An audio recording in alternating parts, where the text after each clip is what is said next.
been shipwrecked in their faith. Because if you give the devil a pinky, he will take the whole hand. And that's why I don't take any lukewarm Christianity in my life, because I know there's no blessing that comes from lukewarm Christianity. It's got one assignment, and that is to derail your faith and to steal your faith. You give the devil a little pinky in your life, he's got every game, every intent to destroy you. He doesn't take a pinky, he takes everything he can. He just starts with the pinky. So don't be flaky. Don't say this, Pastor, I am flaky as a Christian because there are others in the church like me. Well, there's others in the church that's not like you. Choose wisely who you follow.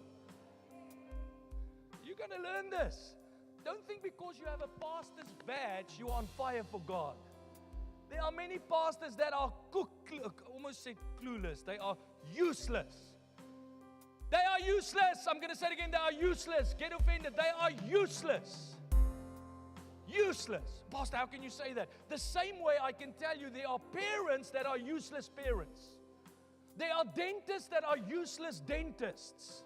There are politicians that are useless politicians. A badge doesn't qualify the person that wears the badge.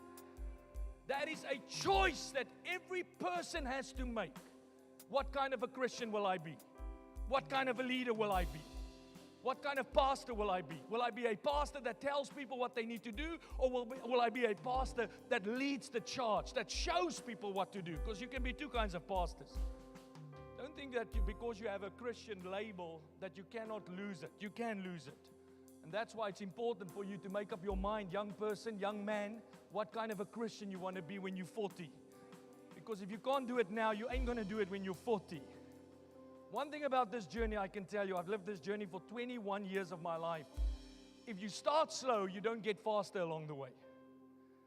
Unless you were brought up religiously. I'm talking about those of you that's experienced the presence. You grew up in an environment of revival, but it doesn't engage you. It's almost like, seen that, done it, whatever. It's like when God shows up, yeah, whatever. The Bible says that for Eli, there was no room, Esau, there was no room for repentance. Because he tasted the heavenly gift and he walked away. There are many Christians that has tasted God as good as it can get, and it doesn't faze them the slightest. They can't care less. They come to church, they roll on the carpet, they leave here, they carry on in their sin. There's not even a conviction. Nothing. Now I tell you tonight, if you grow up in an environment like that, and you get used to that, you are in dangerous grounds. You are in dangerous grounds. You should never lose that you have with God. The Bible says you need to fight the fight of faith. If anything, hold on to the prized possession of the kingdom.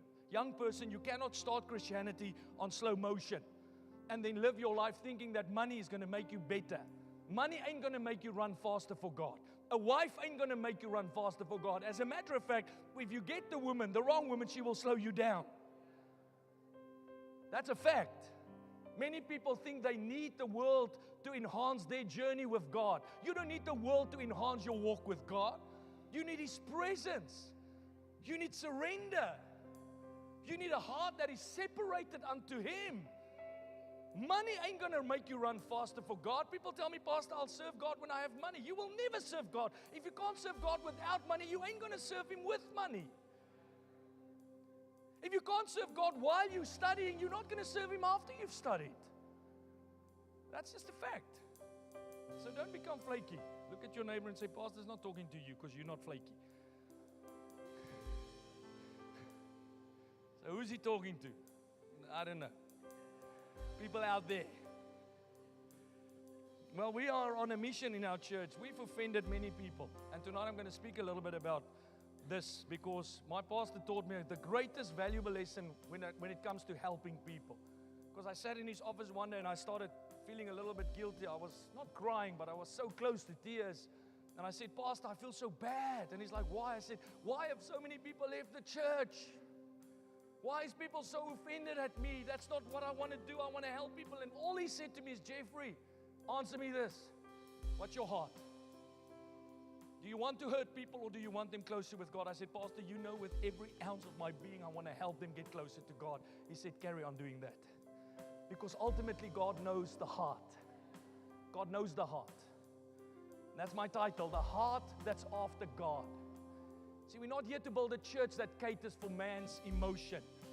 keep you happy. Because if I got you happy today, I need to keep you happy for the next 6 weeks. If I got you to join our church for me, then I have to keep you here for me. Not interested. Don't have time to constantly rally people to come to our church. But if you've come because God has touched your life, if you come because there's a desperate cry in your heart to know God and to serve Him and worship Him, then there's no need for people to chase after you to get you to church. You need to have a heart after God. What you do is not to follow religion. What you do is not just for the sake of proving a point as Christian. There's a split in the church, a Christianity that is more about the values than it is about the presence. So you get Christians that talk about God as if He's a man upstairs somewhere there in the distance. They have no interest to serve Him, but they just ride on the back of the values of Christianity. Now, it's good to have Christian values. I agree. It's good to have Christian morals, but you will not enter the kingdom of heaven with Christian values and morals. You need to get hungry for the presence of God. There should be a desperation in your heart to know God, to know His presence, to be well acquainted with the will of God. You should desire to know the will of the Father. You should never live your life okay just to not know what God wants for your life. It should be a heart that is desperate, a heart that is hungry, a heart that is pressing in, a heart that wants to know His plans and purposes for your life. Sounds like a man that I know in the Bible. I don't know him, but my dad knew him. His name was David. That's a joke. My dad doesn't know David, because David is a few thousand years dead. If my dad knew David, then we are superhumans. My dad did not know David, but my Bible tells me about a man, David. And I tell you, one day you're going to meet David in heaven. And that's going to be some man. Can you imagine? Because the Bible says David is the only man the Bible says this about. It says that he had a heart after God. Special man. I mean, if you study his life, he wasn't perfect. That's why our church is full of imperfect people. If you're imperfect, say amen, Pastor. Some of you were the loudest I've ever heard you now. We're full of imperfect people, which is okay. It's okay to make mistakes. It's okay to not always get it right. But David, as an imperfect man, had a heart that no other men around him had at the time. He had a heart that was desperate for God. The Bible says in Acts 13 verse 22, after God removed Saul, He made David their king. And listen, God testifies concerning David. I have found David, son of Jesse, a man after my own heart. He will do everything that I want him to do. In 1 Kings 15 verse 5, the Bible says David had done what was right in the eyes of the Lord, and he had not failed to keep any of the Lord's commands all the days of his life, except in the case of Uriah the Hittite. So basically, David was living his life for God, but then he made this boo-boo. But the point was, David's desire was to live a life pleasing in the eyes of God. See, our world doesn't care about the eyes of God. They care about the eyes of man. We want to please man. We want to please our communities. We want to please culture. Churches are erected to keep communities happy. Whereby the Bible says David, he had a desire to be pleasing in the eyes of the Lord. The Bible says in the book of Matthew chapter 6 and 7 that whatever you do in secret, the Lord will see. He notices. And the same Bible says that the Lord that sees in secret will reward you in public. This man had one passion, one desire. He was consumed with this thought and notion that I want God to be pleased with my life. As he made mistakes, as he followed in his journey and he made mistakes, because listen to me, 80 years is a long time. Some of you are going to live another 80 years on this planet. Some of us are going to live another 50 years on this planet. There's a very good likelihood that you are going to mess up in that 50 years. That somewhere you're going to miss the mark. Somewhere you're going to do stupid stuff. Tell your neighbor and say, don't do stupid stuff. But you are going to do it. No, not me, Pastor. You're already sounding like someone that's busy doing something stupid. Because all men make mistakes. All men fall short. All men mess up along the way. That's why we need the grace of the Lord Jesus Christ. Because God lifts us up. God restores us. The Bible says sevenfold He will restore. Many men that I know in our church that made serious mistakes, but somehow God got them back on track again. God is an amazing God. That's why the longer you serve God, the more you appreciate God. The longer you serve God, the more you are overcome by gratefulness and thankfulness, because you know that He never gives up on you. He never leaves you. He never forsakes you. At my darkest moments, God was still not angry at me. He kept coming back at me. I don't understand Him. If I was Him, I would have given up on me a long time ago. But I'm not Him. Thank God I'm not Him, because some of you would have been dead by now. Thanos.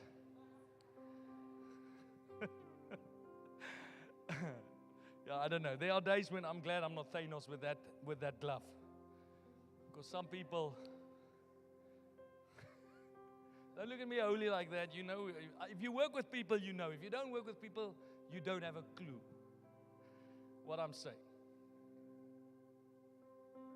So in any case, God wants you and I to live our lives desperate for Him, for His touch, for His presence.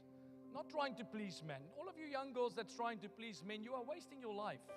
You're wasting your life. And if you find men that are those kind of men, they are not the men you want to be with. Trust me. I've been married 25 years. I've married many couples in our church. If I find a couple that comes to me, or a young person that says, Pastor, I want to get married, the first reason I want to know is why? Why do you want to get married? No, I want to get married because I'm lonely. The timing is not right. I want to get married because I am desperate. The timing is not right. I want to get married because I'm poor. The timing is not right. And if you're a guy, I'm going to tell her you have no money. Because you're going to suck her dry. That's a fact. Many couples in our church, when two people come together, you don't know the past of that person. I do. I've walked with them for longer than you. Sometimes I'm saying wait because there's some stuff there. And we need to clean up that stuff first. And then you get offended thinking the pastor wants to spoil my fun. You know what I should do? Just marry them. Go for it. Go for gold. If I did that in the last 15 years, do you know how many pain there would have been around me? But I was smart enough to say, not now, wait. And I'm smart enough to train people that when a pastor says that, then listen. I'm not teaching people in our church just to listen to their feelings. I'm teaching them to listen to the man of God in their life. Now, even that in our world is seen as heavy shepherding. I wonder what, never mind. I'll leave that there. So you need to have a heart after God. You need to get your heart passionate about heaven.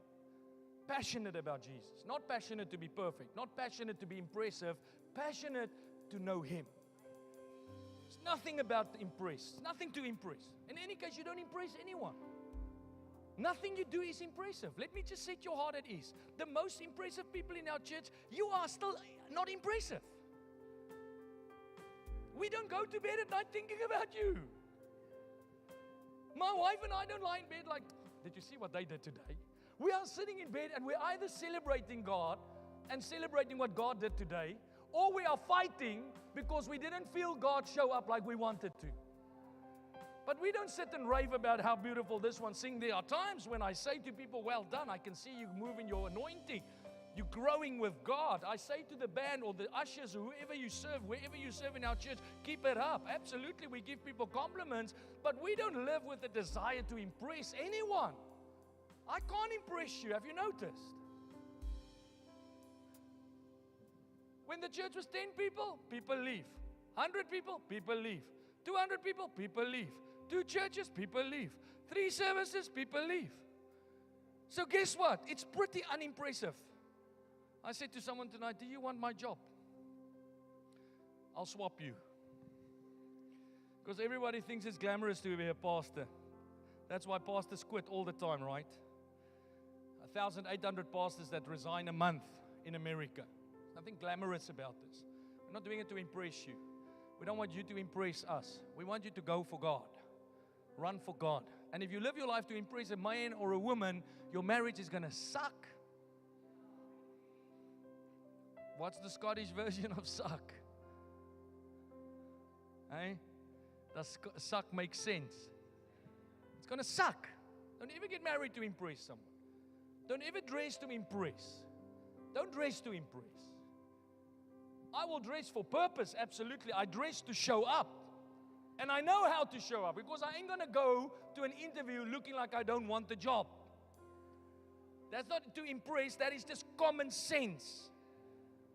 If I go to uni, I go to show up. If I go for a night out with entrepreneurs or top businessmen, I don't come there with my wishy-washy apparel. I show up as if I belong in the room. Not to impress them, but to show up. So David had a heart after God. And this is why I wanted to talk about this tonight. We're talking about spiritual wholeness and spiritual healing. And there's a critical component in your spiritual healing, which is your heart should not be attempting to please God. Your heart should not attempt to make it to heaven. Your heart should not still live Christianity to be legalistic and try and tick the boxes. Your heart should also not be okay to disregard God's plan for your life. Too many Christians cry in church, but they're okay to sin. They're okay to hang out with the wrong boyfriend. They're okay not to give to God. They're okay not to serve. They're okay to get lukewarm. They're okay just to fall out of the wagon because they think that this is all about legalistic effort. If God doesn't have your heart, He has nothing of you. He has nothing. That's why the issue about money is such a pivotal issue, because money is the blockage for many people. Because their hearts come to the kingdom, but their hearts are divided in their loyalty to mammon. Materialism. The desire for wealth. Not a Christian on this planet should be consumed with the desire for wealth. You shouldn't get married for wealth. You shouldn't get a job for wealth. You should get married for purpose. You should get a job for purpose. And if money finds you, you thank God for His provision in your life, and He will provide abundantly according to His riches, which the Bible says He will do in abundance for you. There will be no lack in your life if you find God. No lack. Ask Abraham. Abram was poor when he met Jesus, or God. Jesus in those days didn't manifest Himself, but he did meet the angel, or Melchizedek, which was a type of Christ. But when Abram met God, he was nothing. He was a pagan. He had nothing. He didn't even have a family. He had no children, nothing. Walked with God for 80 years, go study the Bible. He was a blessed man. Abram had riches. Abram had servants. Abram had everything that a man on this planet will desire. But you know what? Abram never desired for those things. Abram desired the will of God. That's the difference between materialism and spirituality.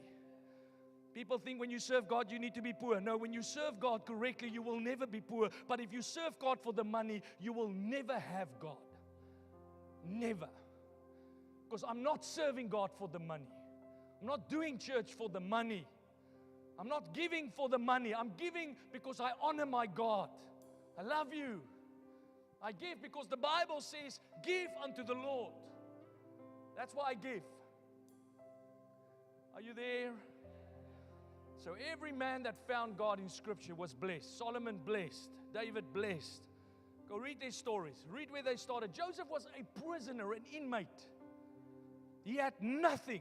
All he had was bed sheets, because he was given control over the prison. That's all he had. He had nothing. His dad, remember, they were so poor that his dad had to come and ask him for food because it was the famine in Egypt. When he was in authority, in the last days of Joseph's life, his family came back to him to ask for support and help.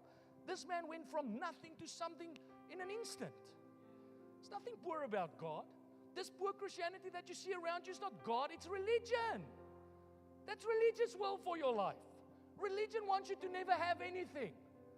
Religion will tell you it's noble to be poor, but religion will never tell you, hey, conquer mammon in your life. Overcome materialism, because most people that are religious are materialistic. They can't walk away from money. They come to church when their bosses allow them. Yeah, now everyone's gone dead on me. Why are you not in church? No, Pastor, I need the money. No, you don't need the money. You need the presence of God. There's no point you fit in. You've got a savings account of 10,000 pounds, but you still don't know how to walk with God. I sat with a family last week there in Glasgow that had overnight got a shock. Like many of you others in the church, the Africans with this visa tension that we have in our country. Listen, I've got a prophetic word for those of you that wants to come to this country cheap. Get a boat, go to France, and come across the ocean. Don't try and do it legally, because our government doesn't make way for people to do it properly. They only make way for people to do it illegally. It's going to cost you 12 to 15,000 pounds to buy a visa legally. It's for free when you buy the dinghy. And if you keep the dinghy, you've got a boat for life. That's a good deal. That's a great deal. Why will I spend 15,000 pounds on visas if I can buy a dinghy for 10 and I keep the dinghy? Is that not? Pastor, I came to the right church. No, don't do that. Many people are losing their lives because of that lunacy. Young children that's dying. And the world doesn't say anything about that. But I said to this man last week that I visited, so they were saving, they had savings, thousands of savings, and then out of nowhere, the unexpected came. And then in an instant, your life savings depleted. In an instant. And even that wasn't enough. He had to go and make more debt. 10,000 pounds more debt just to bail him out of this issue. Now, you know what's the problem when that happens later on in life, when you're now 40 or you're 50 and that happens to you? You've wasted away 20 years of your life saving for nothing. That's why the Bible says money is deceitful. It is deceitful. It's a false god. If you live for money, you are worshiping a false god. He promises you safety. He promises you security. He promises you everything that only God can deliver. And the day when He walks away, you've lost 20, 15, however long years of your development, your growth, your intimacy, that you never got a hold of God because you fell for the lie that when you work for money, you will never have problems in your life. The younger you are and you get a grip of this, the better. Jesus said in Matthew 6:33, seek first my kingdom. It's a scripture that I believe every Christian should know by heart. You should know this by heart. Every single time a job opportunity comes and that job opportunity takes you away from the plans that God has for your life, or away from your church, or away from fellowship, or away from breaking bread and listening to the word of God, you should listen to the words of Jesus that said, seek ye first the kingdom, and all these things shall be added to you. Do you know how many jobs I had to walk out of? Times that I wanted to apply, I had one application many years ago. I said to Pastor Tabu, I want to apply for this job because it's a lot of money. And because of the kingdom, I had to say, no, I'm not taking this job. Why? Because I'm not living for money anymore. I'm living for the King of Kings and the Lords of Lords. Heart after God. Many people don't have heart after. They come to the altar, they pray a prayer, but their hearts are still bound by the world. They want wealth. They want fame. Do you know all those things are promises that God gives you? He said to Abram, I'm going to make you famous. I am going to bless you. He said it. Everything people want, God promises them. But God never promises it to you without one condition. Don't live for those things, live for me. You live for me, those things will come. And they will be your portion in life. The world tells you live for those things and you will be fulfilled. That's why people are never fulfilled when they live in this world, because those things cannot fulfill you. So let's quickly look at the 4 things David did that I love, because I'm preaching, that shows you his heart for God. It's 4 things that I studied and I saw, and I'm like, Lord, I want to be like this man. I want to have that heart. And you can have that heart, because the first thing that happens when Jesus saves you is He changes your heart. That's the first thing He does. Now it's your responsibility to keep your heart in growth, to cultivate. If you allow offense to get you, you will stay stranded. If you allow bitterness to get you, you will stay stranded. If doubt gets a hold of your heart, doubt will keep you stranded. The scripture says, guard your heart. Guard your heart. It's not God's responsibility to protect your heart. It's your responsibility to protect your heart.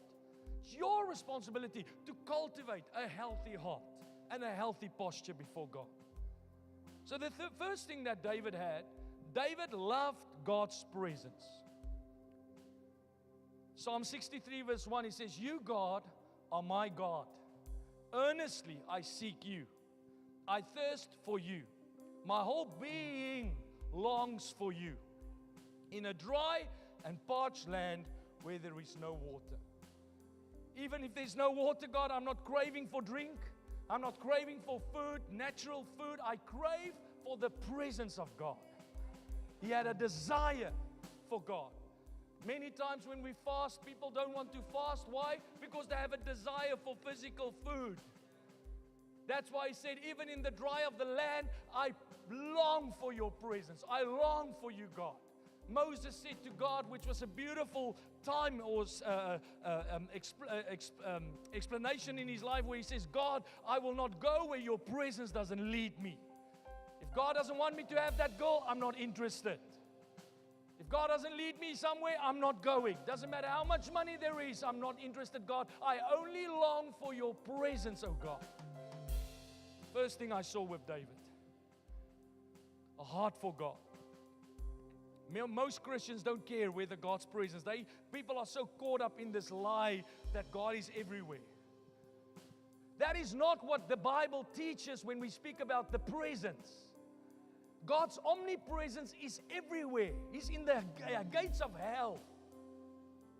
Where can you go? David said, "Lord, where can I hide from your presence? You are everywhere. If I go to the top of the mountain, you are there. If I go to the bottom of the valley, you are there." But the Bible does not speak about pursuing His omnipresence. It's speaking about pursuing His tangible presence. That's when Jesus shows up in your life. The manifest presence. That's what happened to me in London. That's why I planted myself in CRC, not in another church, because God touched my life there. There God became tangible to me. There I experienced a touch that I've never felt in my life before. And for that reason I said, I will not leave your presence. That's the presence. A man said to me this morning, I was preaching there in Glasgow. He was a visitor. He sat here on my left and I could see he's either happy or he's very convicted. Either unhappy or very convicted.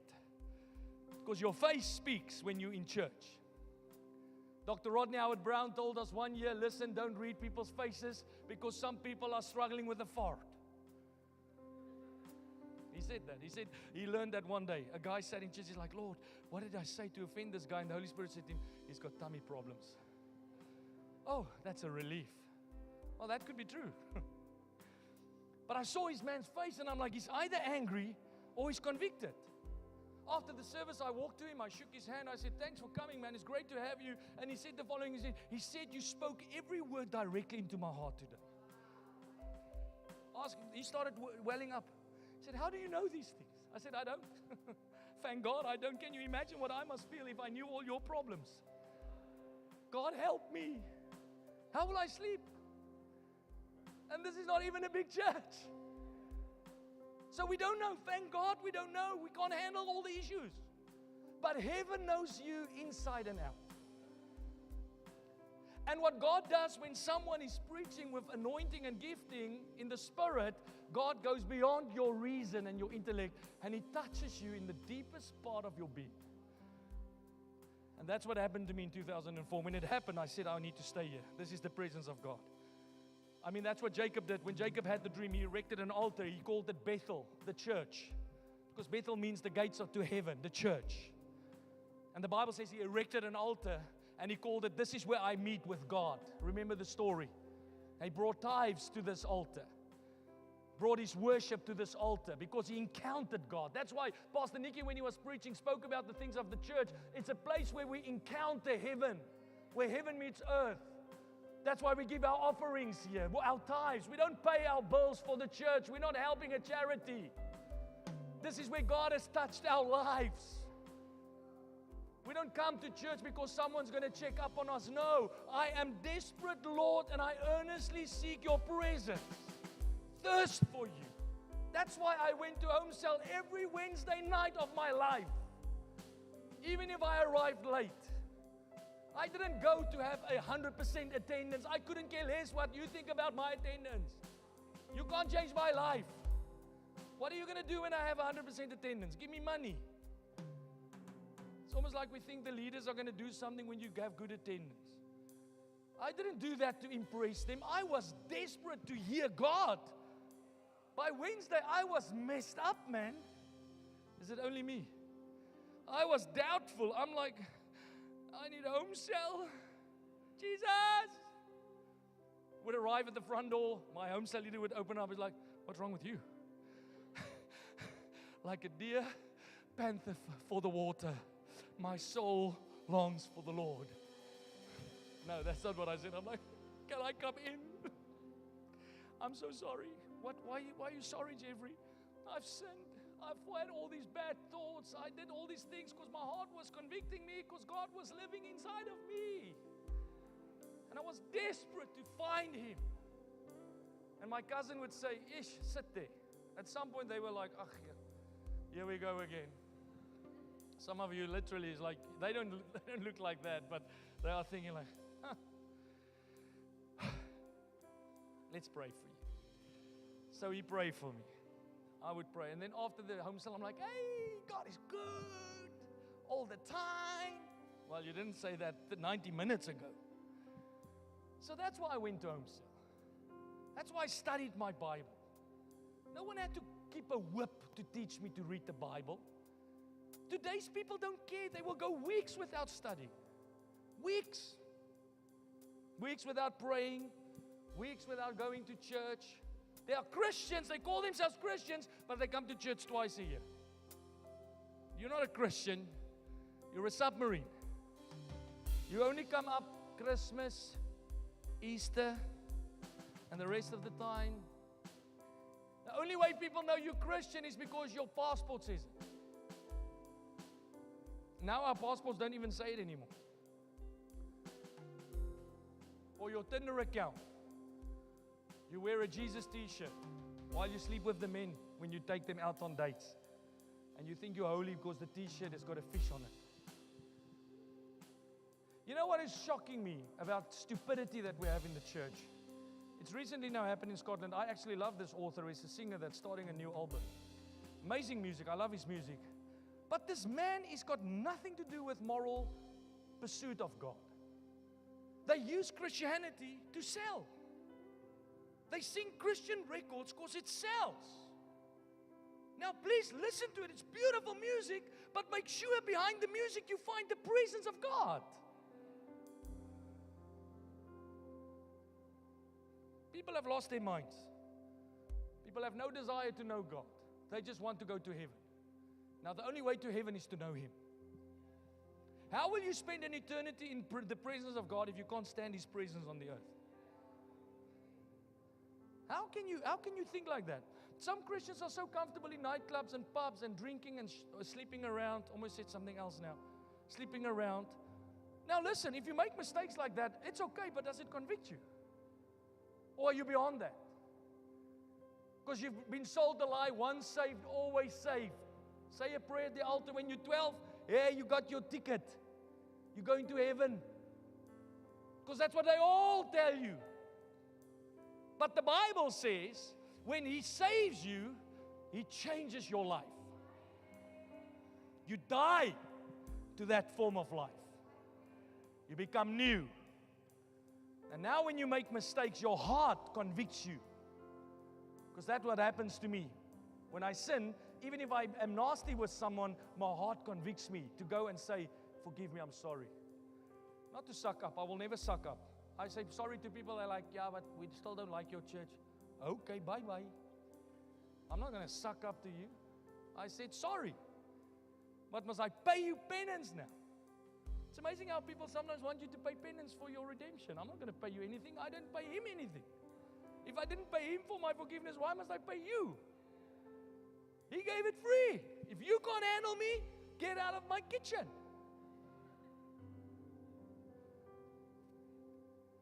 So this is not you live like the devil, you're comfortable in nightclubs, comfortable in pubs, comfortable everywhere, come to church 2 times a year, but you're a Christian. No. Your heart is not after Him. Your heart is after pleasure and leisure. Your heart is after self-serving.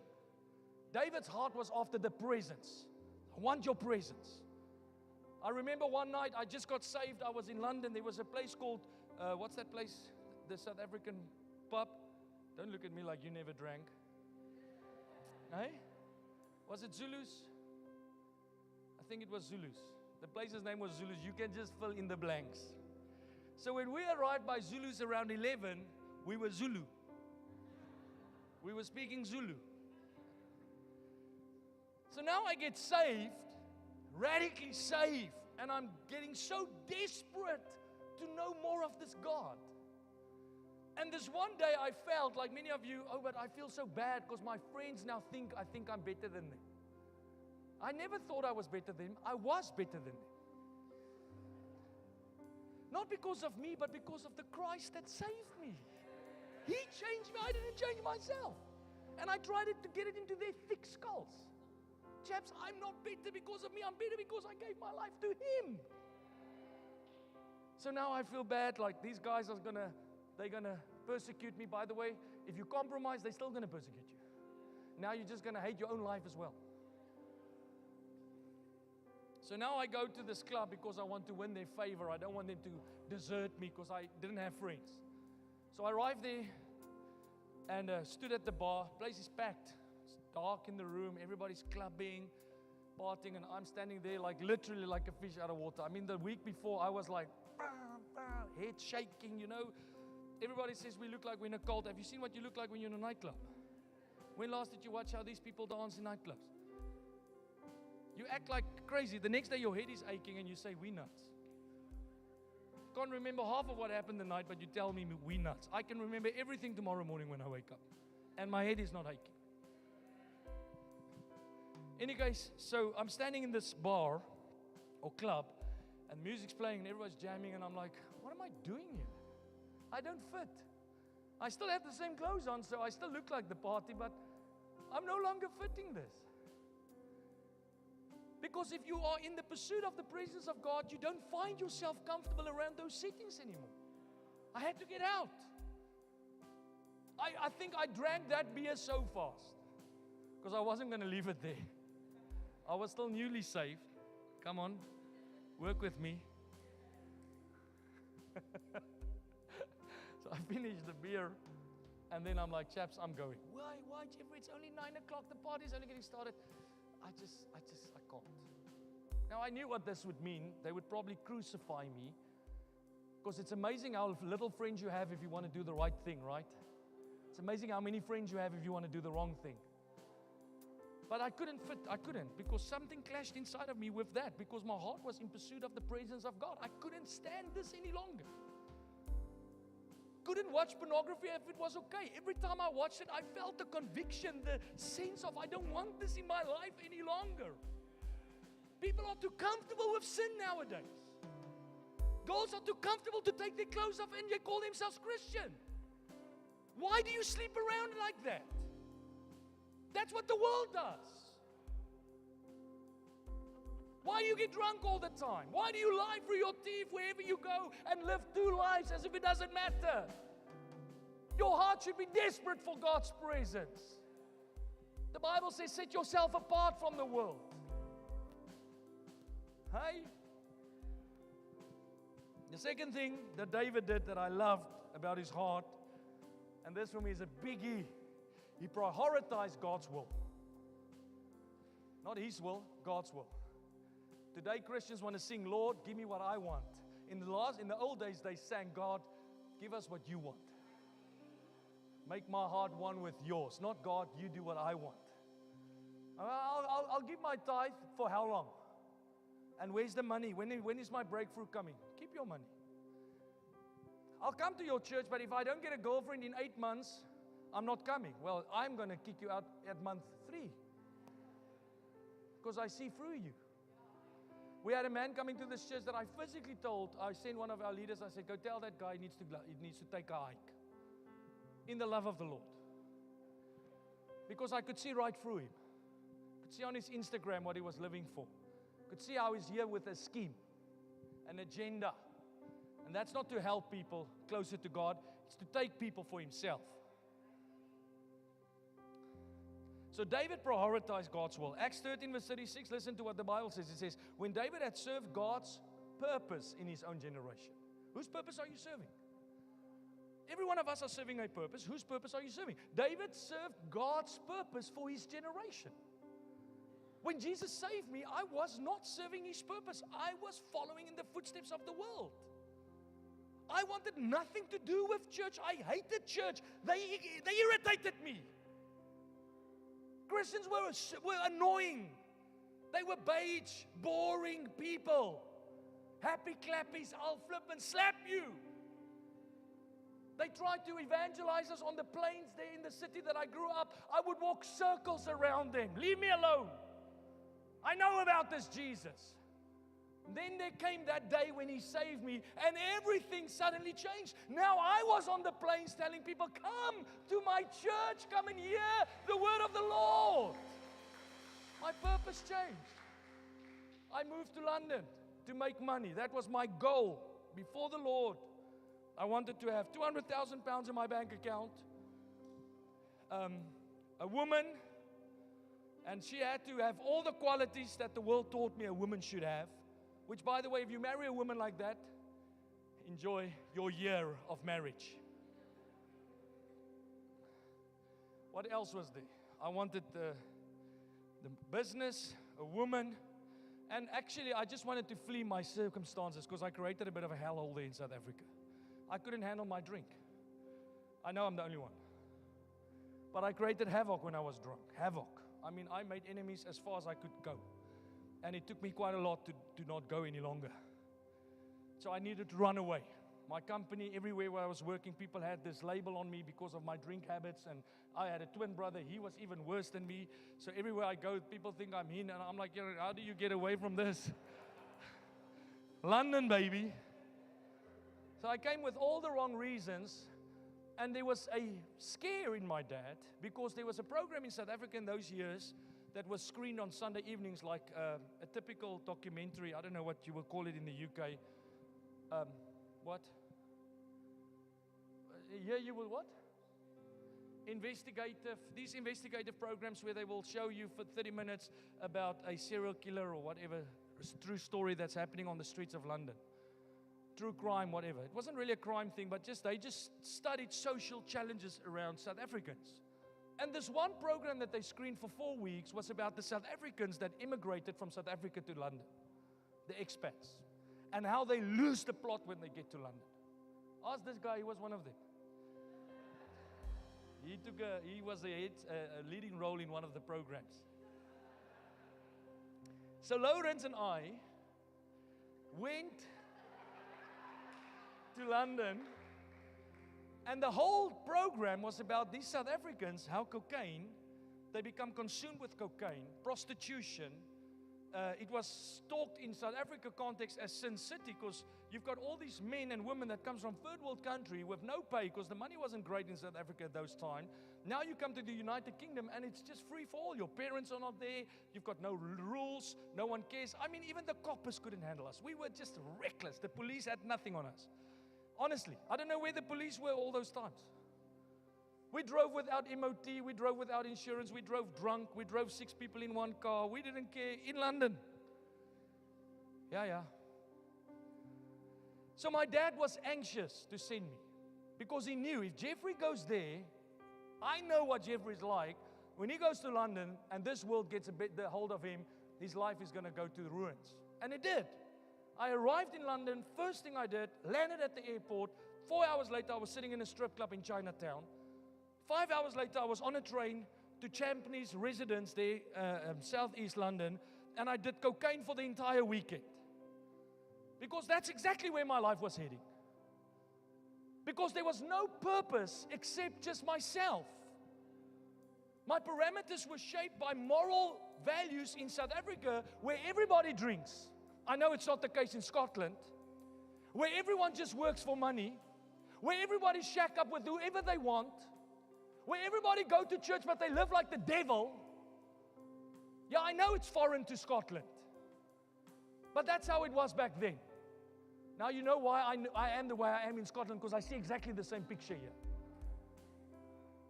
So my dad was anxious. So I get to London, and this Sunday, His presence touched my life. And suddenly my purpose changes. I'm like, I don't care about money. You can take that job. I said to my one boss, you can keep that job. I'm going to church on Sundays. And if you keep me too busy, I'll find another job. I didn't care. The money was not the issue suddenly. The issue was no longer women. I didn't want a girl. You could have texted me on your online dating sites all you want. I would block you. Had girls send me messages when Facebook came out. Hello, hello. I'm like, hello, block. My purpose changed. I was no longer just here for people's enjoyment. No longer desperate to find a lover. I have found the lover of lovers. Jesus saved my life. I had purpose. Man, it's amazing when you connect with God's purpose for your life. Became passionate. It's like John Bevere said. He said it a few years ago. And I heard it again tonight because it came up on one of my Facebook memories. He travels the world. He says, I see thousands upon thousands of Christians that becomes shipwrecked, that backslides. And he said the number one reason why Christians backslide is because they no longer serve the purposes of the kingdom. Their hearts are totally disengaged. A young man said to me this morning, Pastor, can I be honest with you? If I wasn't serving in this church, I would have been gone a long time ago. I'm like, you're dead on, mate, because that's what keeps you engaged. You need to find a new purpose for your life. You can't just go to church. You need to become the church. You can't just live for yourself. You can't just pursue your own will for your life. You need to now discover God's will for your life. David prioritized the will of the Father. Prioritized it. He didn't live his life constantly looking for the emotional stimuli. Pastor, I feel lonely. You know, we had a friend in London, such a powerful testimony. She was 30, let's say 38 when we met, or we became a bit more acquainted with her. She was single. Now, it's not fun. Any woman will tell you at the age of 38, it ain't fun to be single. They face challenges of fear of childbirth. What do you call it? Childbearing potential. They fear all these things because no woman likes it to be old. I know you all look at me like you want to throw me with something, but you can just say, yes, Pastor, you're right. It's the truth. But she's now 38. You know what she did for the time that we're living a bit closer with her? It's all she lived for was to build the kingdom. She would come home some nights because she stayed with us for a season. She would come home at 11 o'clock. We were like, where were you? Pastor, I was visiting a soul. I was following up someone. Other girls at 38 will go to the club, dressed promiscuous with a cocktail just to see what's going about. And then 6 months down the line, they are the girls that you have to counsel that's hurt, that's broken, that feels used. Because for some reason you thought that the world will not use you if you give yourself to the world. But she didn't. She kept herself. She kept herself. She walked pure. In the nights when she was maybe tearful or feeling, lonely, or like sometimes you feel like God's forgotten you on the shelf. Amen. Some of the brothers said louder amen now than the ladies. You left on the shelf. Listen, you're on the shelf because He's kept you there. And it was so special because now one day, 2020, COVID was the year for many of us, man. It was our year. So we get a phone call. My pastor says, why don't you guys come with us to Spain for a holiday? We're like, sure. David is 6 months old. I mean, he's the youngest baby on the beach, but we're going because we were locked down. We're going on holiday. So we're in Spain. And she's there as well, and this random guy. Now, he's part of the church, but I didn't know him that well. And in this holiday, we are like, what's happening with these two lalas? They're just spending a lot of good time together. And the next week, they got engaged. And 6 months later, they got married. Now, it's 5 years later. She's married for 5 years because she found a lover in the place where God wants her to find a lover. I'm trying to encourage some of you because you're trying to find a lover instead of living for the purpose of God. You should find God's will, not find your will for your life.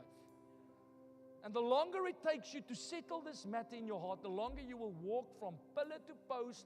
You will get hurt, you will get bent out of shape, and every time you end up with someone that's not yours in the long term, you lose a bit of yourself. Remember that. Remember that. It's not a test drive. It's not worth it to always hook up with someone and not sure if this is God. Always make sure. And if you don't know, it's not the time then. Wait. Wait till you know. Pastor, how will I know? Well, you clearly don't know yet. Because when you know, you know. Because I knew. And now it's 18 years later, 19 years that we've been together, and we're still together. Purpose. God's will for your life. David came home last week. He says, Dad, I want a girlfriend. 5. Well, that is hilarious, but that shows you how the culture is programmed. He's in a Christian school. Christian school. 5-year-old already making that seed, planting that seed of the seed in your heart that you need a woman to feel fulfilled. Or you need a husband to feel fulfilled. What do you mean? If you are broken meeting a man, that man will take you to the cleaners. Don't think a man's going to make you whole. I've been married for 8 years. I tried to make my wife whole. I can't. Because I'm broken. You can't fix people. If you could fix people, then we would worship you. And all the married people are like, because your wife might look at you. It's okay. Third thing, I need to finish, was David's love for God's house. He loved God's house. You need to love the kingdom. You need to love the church. You can't be a gossiper of the church. You can't be a slanderer of the church. You can't just come when it suits you. You can't just serve when you want. You can't just give when you want. It's not about you. It wasn't about David. It was about the things of God. And I can tell you in my own life, when I work with people, the people that doesn't get this is the people that eventually backslides. You know, people when they get saved, they all want to be in church every Sunday. They sit here in the front, they worship, and then you see they move to the third row, and then suddenly in the back row, and then suddenly they sit at the balcony. Then they come once a week, once every 2 weeks. Then they come once every 3 weeks, and then once every 4 weeks. And when you meet them, what's up? No, I've never been this close to God. Really? Wow. I mean, I've seen people that say that to me that is so far from God, they are worse than before they were sinners. But they will still tell me, Pastor, now I'm as close to God as I've ever been. Really? What makes you believe that? No, I pray every day. Really? So is that what the Bible says qualifies you as intimacy and close proximity with God? The Bible actually teaches that Jesus Christ was consumed with zeal. And the zeal that consumed him was not zeal for sex and zeal for fun and pleasure. He was consumed with zeal for the house of God. That's what I find in my life. The closer I walk with God, the more I want Him to use my life. The more I want to serve, the more I want to lay my life down. It's when I'm in the flesh and distant from God that I feel like, screw you. I'm just going to do my thing. Come on. What does a pastor look like that's close to God? I'll come when I want. I'll serve when I want. Good morning, everybody. There's no service today because God wants us to seek His face. You laugh, but that's how Christians are. Not pastors, because somehow Christians measure pastors by different standards. Am I not even going to get one amen on that? Good morning, church. Start so long, I'm just running a bit late because we've got a child. None of you will think that's acceptable for me because you think that I'm being held to a different account than you. It's going quiet. Don't go quiet on me now. A good morning, members of CRC. It's your pastor here. Oh man, I love you. I spent a lot of time with God last night and I took a post in 5 because they paid double. But I love you. I'll make sure there's another pastor that's going to take care of you. That's what people do. Because they're not consumed with passion for the house of God. Your pastor is consumed with passion. That's why I don't have an option for another salary. I don't. I can't apply for jobs. My CV ain't somewhere. I'm not on LinkedIn. And if you see me on LinkedIn, know one thing for today. I'm busy chasing someone for the kingdom. Know that. If you ever see me on LinkedIn, you must know Pastor's onto someone. He's onto someone. Because I joined LinkedIn last month because I was onto someone. I'm like a dog, blood dog. I smell blood to get you saved. But I'm not on LinkedIn to get headhunted. It would be lousy. No one wants to say nothing because you all think it's okay. It's all the norms of our culture. The church is on the back burner. There. We come to church when we want, when our kids want, when the weather wants, and when our money wants. But we love God. Pastor, I've never been so close to God. So why are you not in church? No, the bus. I miss the bus every time. Why don't you call for a lift? Oh no, I will never ask anyone. Okay. What other options are there? Repent. Come back to Jesus. Because you will ask for a lift if you need to get your child to a hospital. Is this the raw? It's never on people's priority, the church. Most people do the church when they want. And that's why they have Christianity the way they have it. David was consumed with his love for the church. In his days, it wasn't the church, it was the place of worship, the temple. Let's read it. Psalm 27. One thing I ask from you, Lord. I mean, David was so in love with the house of God. He's asking God this. When last did you ask God? God, the only thing I want is to be in your house. Today, most people pray, God, can I take this Sunday off? A busy week. I need this job, Jesus. I need to pay that visa.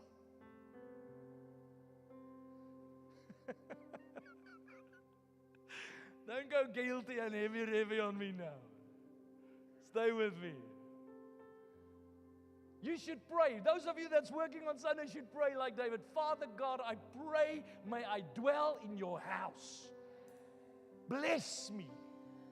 Give me favor with my employees. Give me favor with my loved ones. Give me favor with the bus routes. Why? So that I may dwell in the house of the Lord all the days of my life. Some Christians are so far from this that when they hear the church closed down, they're relieved. Hello, everybody. There's no church today because it's snowing. Can lay in a bit. Now I can watch the F1.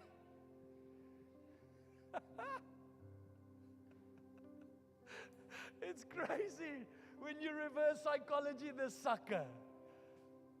Because I can't imagine. I said to my wife this morning, I woke up, I said, listen, or last night, I'm like, I don't want to go to church tomorrow. Ask her. We stood there by the counter. I'm like, I think we should broadcast all our services from London. I'm human like you.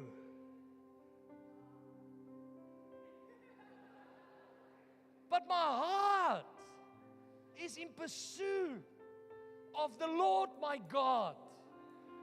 If you think that we do this because we feel like doing it, you are halfway mistaken.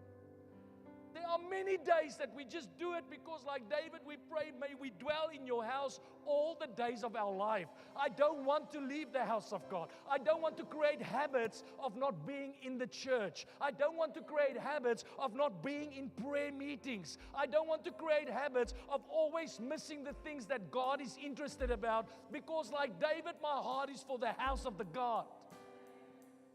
Jesus was consumed with his passion for this. You know, I was so blessed last week because I got a report from all the leaders. We had 120 people on the streets last week, Wednesday, evangelizing our city. Come on, that is amazing to think. I was so excited when I heard that. I was humbled, if I'm honest with you. I couldn't believe it. Couldn't believe it. Wacko. It's wacko. We are wacko. Friday morning, there was over between Glasgow and Edinburgh. We prayed 6 o'clock. Man, that is wacko, beyond wacko. To pray at 6 in the morning, are you nuts? We had over 60 people praying between Glasgow and Edinburgh at 6 o'clock Friday morning. I'm like, God, that's the kind of church I want to pastor. People that are hungry for God. I know some of you don't look hungry in that moment, but I'll give you the benefit of the doubt. I mean, you see Woody's on his Friday morning like, oh, Pastor, you all right? Prayer meeting always start like, yeah. And then around 6:45, you can hear, okay, we're firing up a bit. The engines are going. But that's a beautiful church. That's beautiful Christians. It's not beautiful to have Christians that's never in church. They only come when they need something. Only come when they're desperate. Because when you start, you do it like that. We all started like that. I didn't come for anything else but myself. But at some point, I started to get this heart that David had for the things of God. Now I want to see the church excel. Now I want to bring my contribution to the body of Christ. Now I want to do what the body of Christ needs me to do. Ephesians chapter 4 says God has given gifts to the body, and if all the gifts do their part, the whole body is edified and grows. I wanted my church to grow. I wanted my home cell to grow. I wanted my department to grow. That's why I came to the church, not to hear from the pastor, not to get slapped on the shoulder, but to bring my contribution to the house of God. Romans chapter 12 talks about the differing gifts in the body. God places all the members according to His purpose. Not according to His feeling, according to His purpose. And each member has a part to play. Each member brings a contribution to make the body wholesome. Every one of you have a part to play. And don't make the mistake, this is another thing that John Revere said, the mistake many of you make, that's why you don't have passion for what you do for God, is because you think it's not glamorous. You think what the pastor's doing is glamorous and what you're doing is not glamorous. The Bible says what you do for God matters in eternity. You should be as passionate about what you are doing as what I am doing, because you're not doing it for anything else but to build the things of God. People make that mistake. They think it's insignificant. There's no value being an usher. There is tremendous value being an usher if God called you to be an usher. It's useless if you're an usher if God called you to worship. You are useless as a preacher if you are called to work behind a sound desk. Because no one is interested to hear what you have to say in any case. I've got a word for the church. Yeah, well, figure that word out for yourself first, because it's not working for you. If it works for you, we bring it to the church. So it's valuable what you do. Kids Church workers, valuable what you do. It's not invaluable. As a matter of fact, Kids Church, if you have the true revelation of the authority and the dominion that God has given you over the children, you will act in a total different way. These are the future generation leaders of our country. We sit with buildings today that is empty because the previous or the next generation was never taken care of. We cannot make the same mistake again. Oh, Pastor, I don't want to serve in the kids' church. I work with kids all week long. You are gifted to work with kids. That's why you work with kids all week long. Why will you not work with the kids in the house of God? It's valuable what you do. It's valuable what you do as an usher, as a welcome team member. You should do passionate unto the Lord. Paul said, I do everything as unto the Lord my God. I can be a gatekeeper in the things of God. David said, even if I have to stand by the gate, just let me come close to what God is up to.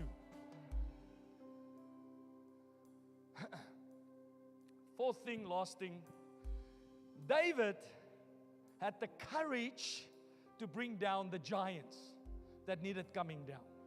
Because there are giants in your life and giants in our nation that needs to come down. And we need to be courageous to take down those giants. The giant of religion. We cannot lose our courage to fight this religious spirit. We cannot build a church where people are disengaged when God shows up. I don't want young people falling asleep in church, having home cells where people don't care about the lost, and a church where all we do is sing kumbaya songs and feel better about ourselves. We are trusting God for revival in this nation. And I have the courage, so should you, to bring this giant down. I wish it would have taken as quick as David, where I could just take a slingshot and be like, bling. But it's not. It's 10 years and we're going. You know, by the way, today is 5 years in this building. To the T. Some of you haunted me on my Facebook this morning. Joanne, Jonathan, some of you that were here, because we painted this building. This building was not like it is today. We moved in here on the 20th of November 2020, and there were 25 people in this building worshiping God. Today we have 2 churches, 3 services, hundreds coming in 5 years, because we are taking a giant down. The giant is coming down. The giant of average, the giant of Christianity as usual, the giant of religion, the giant of mediocre Christianity, the giant of passive Christianity, the giant of average leadership, the giant of young people sitting in church watching how old people are serving God. That giant is falling very hard, because we are raising up young people that are serving God, young people that are giving their tithes and their offerings, young people that are sowing into the work of the Lord. That's what we are doing here. That giant is coming down. We are not building a church that is going to die with the next generation. You all that are the younger generation are going to be the pastors, the leaders, the evangelists. This church is going to carry on because of the next generation that is catching the fire of God. That's a giant that we have to slay. And we need to be courageous in it. I was so blessed in Glasgow. There's two things with this. There's a frustrating part, and then there's the nice part. The frustrating part is it's shameful to see how older people don't come to church anymore. But the amazing part this morning, I looked over that auditorium and I'm like, this is just young people. And you know what's even more amazing? They are unchurched young people.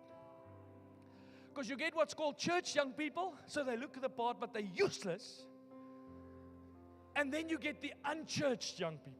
Those that met Christ, they felt something. They're not sure, is this real, or yeah, it feels different, but I'm just a little bit cautious. But in time, we have a raising up Davids. Because I was like that. I served, but my heart was still like, I wonder, is this going to work? Can it work? These guys, look what they're doing. Can I do that? About 2-3 years into my journey, I hit what I call a doubt wave. Came like a tsunami. Hit me one night, out of nowhere. Somebody asked a question that just triggered something in me, and I was doubting, and I started like losing the plot a bit. For a day, not like you guys for 6 months. And that is totally normal in your journey. But again, if we don't start somewhere, young people, we will never get anywhere. I'll take your lot any day. Any day, with your doubts, with your insecurities, with your depression, with your anxiety, because I know in the presence of God, over time, we are raising up an army. And the next generation, when I lay my head to rest, because I've got about 30 to 40 years left. Do you know how long it takes to raise up a pastor? I am today a sub-product of 21 years of mentorship. So some of you, we're going to work 21 years with you. Then I am 65. And then you will be the people that need to make sure that the next generation takes it even further than you. That's a giant we slay. We need to be courageous to take down the giant. Take down the giant of poverty. Take down the giant of selfish living. Can't come to church and be a member of our church and never get involved financially. I am not going to tolerate that nonsense for a second. You can go and tell everybody this church wants your money. Go there. Yeah, we are going to take that giant down. And I say that without feeling guilty. I don't feel anything wrong with what I'm saying, because I cannot see how you can grow as a Christian but never allow God to talk to you about money. Cannot see it. The Bible says if you're not well with money, God cannot trust you the real riches. Every one of you should be faithful with your giving. Every one of you. I'm going to take that giant down, you're going to see. Not with a slingshot, with a whip.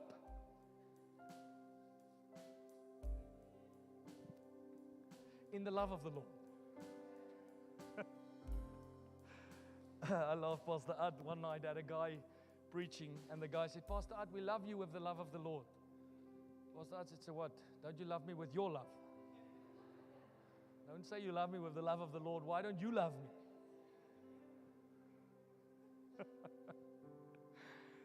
Psalm 17, the day the Lord will deliver you into my hands, and I'll strike you down, Goliath, and I will cut your head off. That day is coming. The very day I will give your carcasses of the Philistine army to the birds and the wild animals, and the whole world will know that there is a God in Israel. That's my commitment to God. I'm not doing this to impress people, but this nation will know there is a God that we worship. Not arrogantly, factually. We're not arrogant, but we are courageous at heart. We spend enough time at the feet of Jesus to be bold and unashamed for Him. When Peter spent time at the feet of Jesus, he became unashamed. When he got filled with the power of the Holy Spirit, he was courageous. There was not a single hair on his head that was scared. This Christianity that you have that's so timid, where everybody is not talking, no one wants to witness, everyone wants to keep everyone happy, is because the Holy Spirit is not present in people's lives. There's a courage that comes alive when God fills your life. Courage. Sat at a meal many moons ago at a table in my company. I worked for cancer research. Or actually, this was when I was still working for Orion Clinical Services. It's a pharmaceutical company. Sat at the table, all these British girls around me. Don't know why all the girls wanted to spend time with me. It's probably because there was only girls in the company. And me. The hen amongst the roosters. Or what? Well, that doesn't sound right. The hen, whatever. I'm not going to go deeper. It's just whatever. I'm digging a deeper hole. The rooster among the hens. And the girls are starting to eat. I'm like, excuse me. Sorry. And they all looked at me. Miranda, Renu, she was from India. Miranda was a British girl. Joanne, she was a Christian. And someone else. I said, we forgot something. They're like, what? I'm born again. Okay, and can I please pray? Yeah. Because they're polite. So they all said, what must we do? I said, you can do what you want. I'm going to pray. So I prayed, Lord God, I thank you for this meal. I pray that you will bless it to our bodies. You are good to us, God, and we love you, Jesus. Amen. While I was praying, they all were like, but that's the kind of courage that we need. We don't need this timidity. This Christianity that's hidden when you go to work. You need to come out of the closet as a Christian. You need to stand bold for God. Jesus said, when the Spirit of God comes upon you, you will be witnesses of my name. You should be a witness of the power of God. You should be a witness, a testimony of the working grace of our Lord Jesus Christ. You shouldn't just sit in church, get goosebumps, and leave this church and just live without the courage that the Holy Spirit brings into a man. God said to Joshua, be strong and courageous. There's an army that you need to lead, Joshua. There's a nation that you need to conquer, CRC. Be courageous. Be strong. Not in your own strength, but in the power of my might. We don't fight battles. Jesus said to Peter, we don't wage war with the same weapons as this world.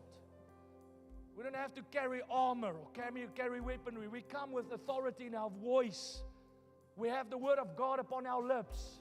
We have the fire of the Holy Spirit alive in our hearts. We pray, people get healed. That's the authority that we have as the church. But the church is in hiding, just minding their business. Oh, I don't want to offend anybody. You should offend everybody. You should offend people. Why do you not want to offend people? Where did the Bible say don't offend people? It says go as hard to live peaceably with all men. But I'm not trying to offend you. I'm just trying to tell the truth to you. You're going to hell. Today you can't say that anymore. When we grew up, we emailed everybody. Good morning. Pastor Johan, funny story, I'll close. Pastor Johan arrives, he worked for AIG, top insurance firm in London. He's sitting with the top dogs. I mean, salaries, these guys earn salaries of 400,000, 500,000 pounds a year. This is a big company, very influential company. It's one of the major companies that fell with the fall of 2008, if you can remember. The CAs will know. Lehman Brothers, they were all affiliated. So he gets saved this Sunday, radically saved. Monday morning, board meeting. He gets invited. He walks in, 24 years of age. All these top executives are sitting around the table. He walks in, he drops his bag, he said, I've got good news and I've got bad news. Now they all look like that. You are all going to hell. But the good news is, Jesus came to save you if you will believe in Him. I mean, that's bold. That is bold. These boss called him, can you quickly go next door? They walked next door and said, if you ever do that again, you are fired. Courageous. Stupidly courageous. We stood on street corners in London and we preached the gospel to people that didn't want to hear it. Because of the fire of the Holy Spirit. Not this timidity. Oh, Pastor, I'm so shy. I know you're shy. Get filled with the Holy Spirit. Let the power of God consume you. The church is not a place for pity and timidity. It's a place of power, authority, courage, boldness. The worst that can happen to you, Jesus said, why do you fear man that can only put your body to death? Fear the one that has a hold over your eternal being. David had a love for the presence of God. David had a love for the will of God. He prioritized the will of God. David loved the house of God. And lastly, David was courageous to slay the giants that was in the way. I pray that that will be our church. We will love the presence. We will love the house. We will prioritize His will. And we will be courageous. These Philistine heathen giants in our nation is coming down. One by one they're coming down. Amen. Amen. Let's close our eyes. Father, we thank you for